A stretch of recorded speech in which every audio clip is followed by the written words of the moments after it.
تو اسرائیل نے ایران پر یہ جو بڑا حملہ کیا ہے جمعہ 13 جون کو، اس کے بعد اب صورتحال بہت پیچیدہ ہو گئی ہے. آج ہم اسی طرح بات کر رہے ہیں. جی بالکل، یہ دیکھنا اہم ہے کہ اب آگے کیا ہوتا ہے، ایران کا رد عمل کیا ہوگا، مسلم دنیا کیا سوچ رہی ہے.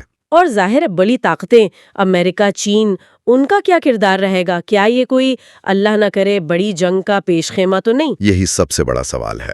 اور پاکستان پر، دنیا پر اس کے کیا اثرات ہوں گے، یہ سب پہلو دیکھنے والے ہیں.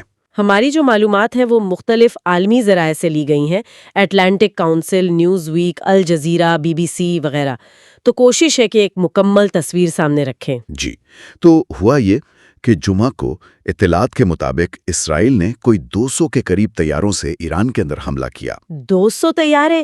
یہ تو بہت بڑی تعداد ہے. جی ہاں، اور 100 سے زیادہ مقامات کو نشانہ بنایا گیا، خاص طور پر تہران، اصفہان اور نتنز کے قریب جو جوہری اور فوجی تنصیبات ہیں. نتنز یعنی یورینیم افزودگی والی جگہ، اس کو نقصان پہنچا ہے؟ جی، عالمی جوہری توانائی ایجنسی IAEA نے بھی اس کی تصدیق کی ہے کہ نتنز کی زیر زمین تنصیب کو نقصان پہنچا ہے. اور جانی نقصان کی کیا اطلاعات ہیں؟ سنا ہے کہ کئی اہم لوگ مارے گئے. ہاں، اطلاع تو یہی ہے کہ ایران کی اعلیٰ فوجی قیادت کو کافی نقصان پہنچا ہے. پاسداران انقلاب کے سربراہ، چیف آف سٹاف، کئی سینئر کمانڈرز. اوہ، اور جوہری سائنسدانوں کے بارے میں بھی کچھ خبریں تھیں؟ جی، 6 سائنسدانوں کی ہلاکت کی بھی غیر مصدقہ اطلاعات ہیں. اسرائیل اسے آپریشن رائزنگ لائن کہہ رہا ہے. اور جواز وہی پرانا، ایران کو جوہری ہتھیاروں سے روکنا اور اپنا دفاع. بالکل، یہی ان کا موقف ہے. IAEA نے اگرچہ نتنز پر حملے کی تصدیق کی ہے، لیکن ساتھ یہ بھی کہا کہ تابکاری نہیں پھیلی، پر وہ جوہری تنصیبات پر حملوں کے خلاف ہیں. اچھا، ایران نے تو اسے اعلان جنگ کہا ہے. سپریم لیڈر کی طرف سے سخت سزا کی دھمکی بھی آئی ہے. جی، اور اطلاعات ہیں کہ فوری طور پر کچھ ڈرونز بھی بھیجے اسرائیل کی طرف، جنہیں روکنے کا دعویٰ کیا گیا. تو اب ایران امنی طور پر کیا کر سکتا ہے؟ کیا آپشنز ہیں ان کے پاس؟ دیکھیں، کئی آپشنز ہیں. ایک تو یہ کہ وہ براہ راست میزائل اور ڈرون حملے کریں، ان کے پاس صلاحیت ہے. دوسرا یہ کہ اپنے پراکسی گروپس کو استعمال کریں. یمن میں حوثی، عراقی ملیشیا وغیرہ. حزب اللہ کی صلاحیت شاید اب کچھ کم ہوئی ہو، لیکن وہ بھی ایک آپشن ہے. اور وہ آبنائے ہرمز والا معاملہ؟ جی، وہ بہت اہم ہے. اگر وہ آبنائے ہرمز میں تیل کی ترسیل روکتے ہیں تو عالمی منڈیوں میں ہلچل مچ جائے گی. تیل کی قیمتیں تو ویسے ہی 10% بڑھ گئیں حملوں کے بعد. صحیح. اور جوہری پروگرام کو تیز کرنا؟ یہ بھی ہو سکتا ہے. وہ شاید ہتھیاروں کے درجے کی افزودگی کی طرف جائیں، یا پھر سفارتی محاذ پر روس اور چین کے ذریعے دباؤ ڈالیں. ہر آپشن کے سنگین نتائج ہو سکتے ہیں. واقعی. اچھا، امریکہ کا کیا کردار ہے سب میں؟ صدر ٹرمپ نے تو کہا کہ وہ شامل نہیں تھے.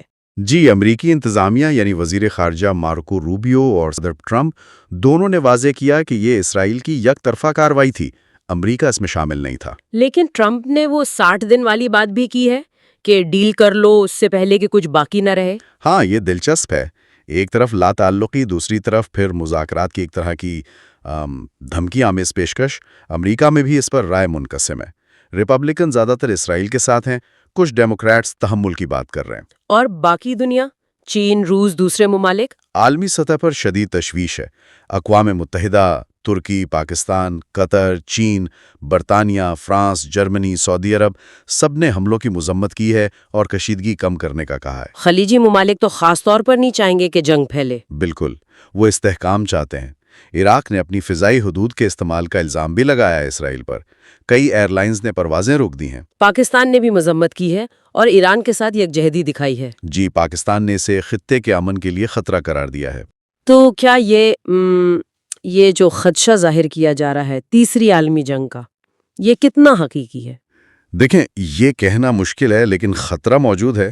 اگرچہ بڑی طاقتیں براہ راست ٹکراؤ سے بچنا چاہیں گی، لیکن ایک غلط قدم کوئی مزید اشتعال انگیزی صورتحال کو قابو سے باہر کر سکتی ہے. معاشی اثرات تو فوراً نظر آ ہی رہے ہیں. جی ہاں، تیل کی قیمتیں، اسٹاک مارکیٹس، فضائی سفر، سب متاثر ہوا. تو بنیادی طور پر اگر یہ کشیدگی بڑھتی ہے تو پاکستان سمیت پورے خطے میں عدم استحکام کا شدید خطرہ ہے. تو خلاصہ یہ ہے کہ اسرائیل کے ان حملوں نے مشرق وسطیٰ کو ایک انتہائی خطرناک موڑ پر لا کھڑا کیا ہے۔ اب سب کی نظریں ایران کے رد عمل، امریکہ کے کردار اور عالمی کوششوں پر ہیں۔ بالکل، اور یہاں ایک گہرا سوال یہ بھی اٹھتا ہے جس پر شاید سوچنے کی ضرورت ہے کہ کیا ان واقعات سے مشرق وسطیٰ میں طاقت کا توازن مستقل طور پر بدل رہا ہے؟ اور جوہری عدم پھیلاؤ کی جو کوششیں ہیں یا جو پرانے علاقائی اتحاد ہیں، ان کا مستقبل کیا ہوگا؟ یہ وہ سوالات ہیں جو اب ہمارے سامنے ہیں۔